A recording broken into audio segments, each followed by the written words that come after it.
So yeah, nowadays we're still doing more music entertainment. That is a movement within itself, which I'm so happy and honored and proud to say I'm the CEO of. And then yes, I am the publicist for Inner City Magazine. I do have a few other clients as well, like Famous Banks. I am the manager for Kel John, which I love you. Hey sis. Kiljan is not up next. She's right now. So definitely wanted to put that out there. And then I am Ching. That is one of my newest artists that I'm signing under Mo Music Management on my side. And then we have two other artists as well. So the Haitian guy, which is Jeff De Blanc. And then Ron Rose. So shout out to the roster, shout out to the team. Wait, Rome, did I interview Rome? You could have Ron Rose. He's a singer, he's a rapper, a writer. He's managed by the other Mo Millions, so shout out to him. We like to keep the Mo's and Mo music. Yeah, I did meet Rome. Yeah, so yeah, we got a fire lineup. So how is it, like, what is your experience like working with all these new artists? Because I remember when I first interviewed you, I think you had one or two artists. One or two artists, and an artist myself. Like, that's the biggest thing I love about my company, because it's a for us, about us company for sure. But right now, I think because we've got so many new artists, I wanted to take a step back from actually being an artist myself and really focus in on being a great manager, a great CEO, a great leader, a great publicist, because with those things, it opens a lot of doors and opportunities for us as a small business to be able to thrive, especially in this male-driven industry of entertainment, Right. So. And so do you feel like now you're leaning in more to your business side than your artist side, or how do you feel? Oh, for sure. I'm with a bag at, nigga with a bag at. No, I love doing music. I get it, me and my friends go back and forth all the time about it, because I'm great at a lot of things, not to toot my own horn, but it's like, if people entrusted me to be the leader of my group, I want to make sure that I'm focusing my energy on things that can make us international. Like, I don't want to think small when people put me in charge. I want to make sure that I'm putting us in a line of opportunity for them to be able to thrive and their dreams come true, because sometimes we get so caught up on the minuscule things. But I tell people all the time, if we're made in the image of God and God has no limit, then why do we limit ourselves? And so I live by that, and I stand by that. And you stay ready, you ain't got to get ready. So that's the thought process right now. Oh, wow. And so what's been going on with your, I guess you would say, like, personal life? How is it juggling, like, maybe having to go to the doctor with having to go to this event? Like, what are you doing to keep everything together? I'm pretty sure, it seems like the schedule is way busier now. It's so hectic, and it's crazy because I really pray for days like this. Like, I was just telling my friend, like, we're really living in our prayer requests. Like, we was praying for this, and now we're in this space, and I'm learning balance. Like, I was so overwhelmed, I think maybe a couple of months ago, a couple of weeks ago. And I was like, what? I'm going to just go to LA. And the fact that I'm able to even get up and go is a blessing, though. Like, God aligned certain things for me to be able to not really have to even make it an expense where it's like I'm worried about it. It's like I can just leave. And I'm blessed to be able to do that. So it's a battle that I'm doing within myself. I'm learning how to eat right still, and more than once a day. I'm learning how to still get more than 4 hours of sleep. You know what I'm saying? I'm learning how to be a better listener, a better friend, a better daughter, a better sister, because I'm getting older. So it's like, I don't want for my life to be going so fast that I miss out on the things that really matter. So. Definitely. And so I'm curious about, like, how you, like, what was the experience like bridging the gap between what you were doing before and what you're doing now? Like, did you have to work harder? Like, how did all these things sort of like fall into place? Or was it basically just the culmination of years of work? Give me 1 second. Jesus. I think that for me, it was more so really aligning myself with things. And Other seasons in my life were preparation for the season that I'm in now. And I think right now is I'm in that bamboo season of reaping the benefits of all the seeds that I've planted over the last years. So, yeah, it's been a long time coming. Like, and I'm not surprised at all that I'm here. Like, I'm not like, oh my God, it's just such a shock. No, I worked hard as fuck for this. Like, you know what I'm saying? I've been putting in work for years, and people not knowing me, not knowing my name, people overlooking me as an artist and as an entrepreneur. So now that I'm really switching my gears into things that then I can be proud to say I'm a part of, you know, and making sure that I'm providing opportunities not only for artists, but other entrepreneurs, other business owners like myself to be able to thrive and be seen in the light they deserve. You know, they deserve to be given their flowers while they're here, you know, so why not do that? I'm curious, what's the day in the life of a publicist at a large magazine like in the city? I'm so weak because I was like, let me start vlogging my days because it's so crazy. I literally wake up like around, sometimes it depends. Sometimes I pass out from the night before and I'll wake up at like 4 and then I'm up doing work till like 7 or 8. And then I get up and I might go to the gym that morning because I'm still on the weight loss journey, child. I'm trying to lose these last little 25 pounds, baby. Like, it's a thing, but trying to stay consistent with going to the gym is the biggest thing. But I might go to the gym. If I don't, I'm going to get up, pray. Devotional is a thing for me.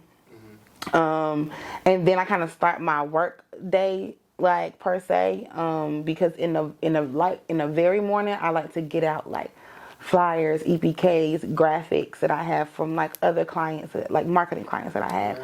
But then I might have to do like sponsorship decks or things like that for in the city. So I start that around like 10.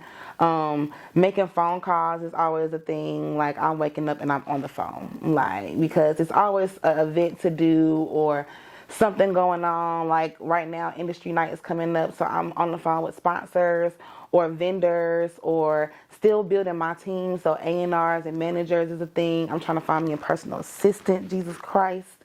So all of those things are happening, and then like around 4 or 5 o'clock, I'm out the house, I'm dressed.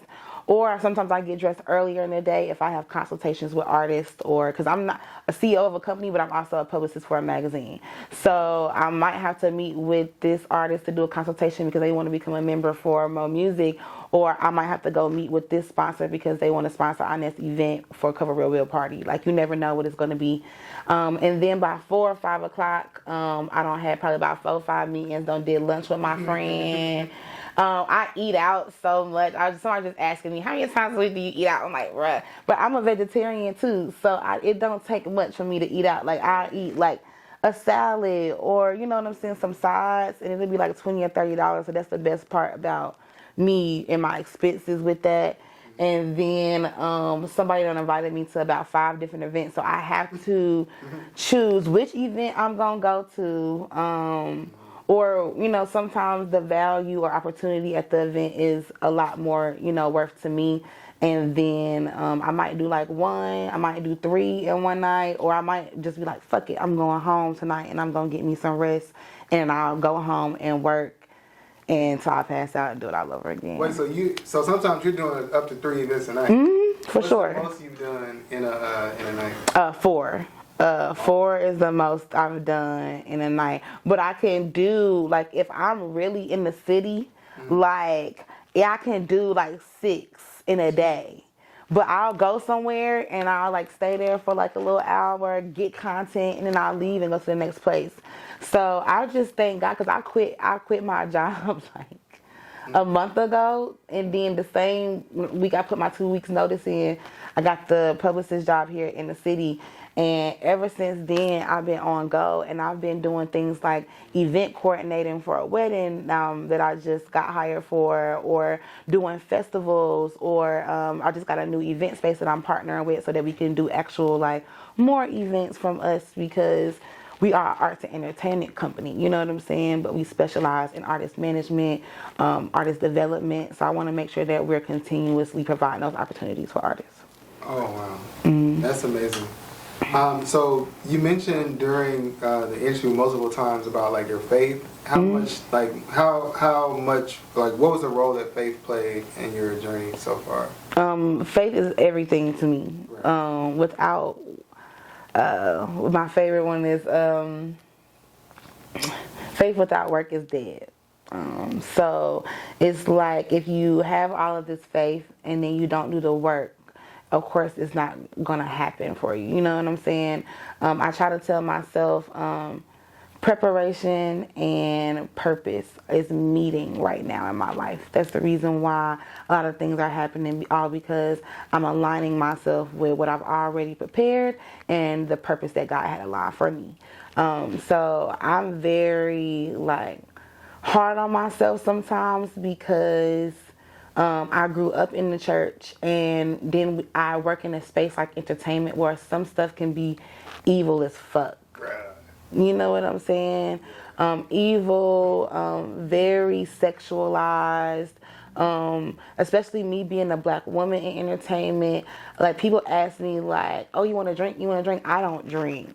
Like when I go out, like you know. And if I do go out, I'm like drinking one drink, and so I can pay attention to what is going on. Like my head is on the swivel. Too many things has happened to me personally in my life for me to not be aware of what's going on around me.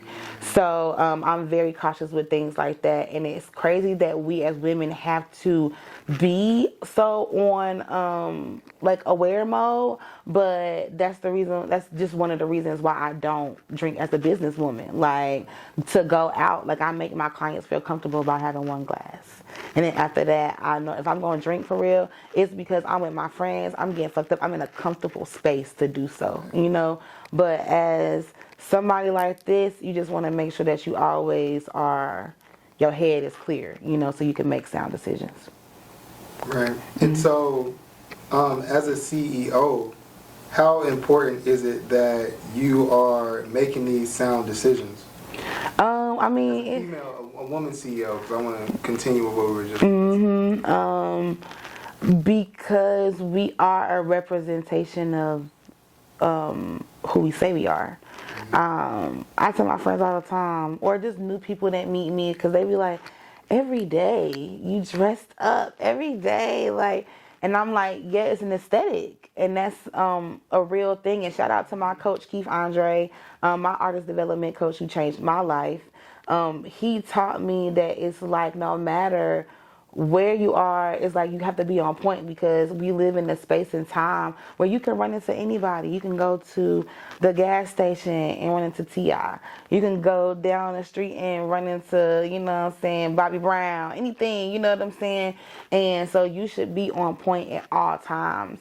And so I think it's very important for me as a businesswoman to be put together and dressed up and on point so that you, one, respect me, but two, it's like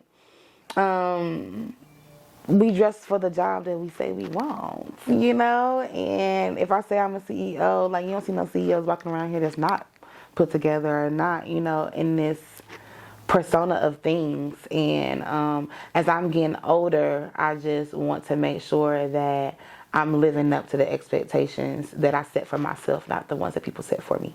Right. And so earlier you discussed like some of the I want to say challenges of being a woman in music. Right?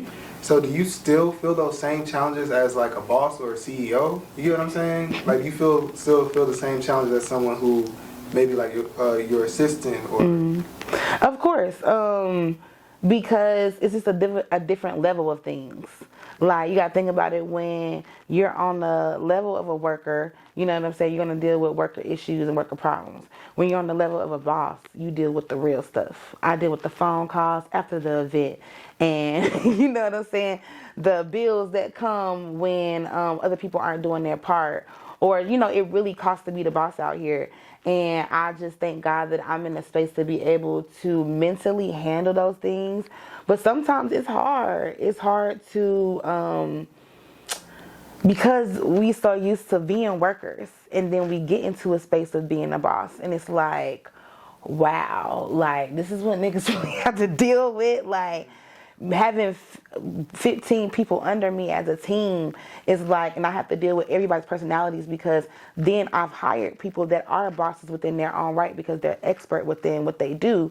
But I have to deal with all of those boss mentalities as well, because I'm the ultimate leader of my group, so it's a lot to deal with. But at the same time, God wouldn't give me anything that I wouldn't bear, I wouldn't be able to do or handle. I tell people all the time, it's not one of them things that you can pull out of yourself. It's not one of them things that you can put into you. It's like already into you, and then it just takes a certain thing to activate that, to really be the full version and potential of your best self. Amen.